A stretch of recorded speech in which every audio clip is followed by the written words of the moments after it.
नाशिकमध्ये मंत्री छगन भुजबळ यांच्या निवासस्थानी सुरक्षा वाढवण्यात आलेली आहे। मी आत्ता छगन भुजबळ यांच्या नाशिकमधील भुजबळ फार्म या निवासस्थानी आहे।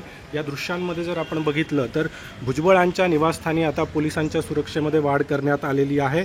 3 दिवसांपूर्वी मराठा आरक्षणाचा GR राज्य सरकारकडून काढण्यात आलेला होता आणि त्यानंतर या GRला छगन भुजबळ यांनी विरोध केलेला होता आणि या सगळ्या पार्श्वभूमीवर कुठेही कायदा आणि सुव्यवस्थेची परिस्थिती निर्माण होऊ नये यासाठी पोलिसांकडून खबरदारी घेतली जाते आहे। भुजबळांच्या निवासस्थानी पोलिसांची अतिरिक्त सुरक्षा आता तैनात करण्यात आलेली आपल्याला बघायला मिळते। सध्या राज्यामध्ये मराठा आणि OBC आरक्षणाच्या मुद्द्यावरून जो तणावाचं वातावरण काहीसं निर्माण झालेलं आपल्याला बघायला मिळतंय। या सगळ्या पार्श्वभूमीवर नाशिकमध्ये छगन भुजबळ यांच्या निवासस्थानी आता हा अतिरिक्त पोलीस बंदोबस्त सध्या तैनात करण्यात आलेला आपल्याला बघायला मिळतोय आणि पोलिसांकडून कायदा आणि सुव्यवस्थेच्या पार्श्वभूमीवर पूर्णपणे खबरदारी देखील घेतली जाते आहे। अभिजित सोनवणे, साम TV, नाशिक।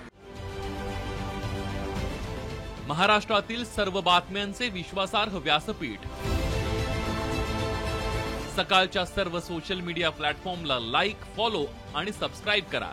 तसंच सर्व नोटिफिकेशनसाठी बेल आयकॉन प्रेस करायला विसरू नका।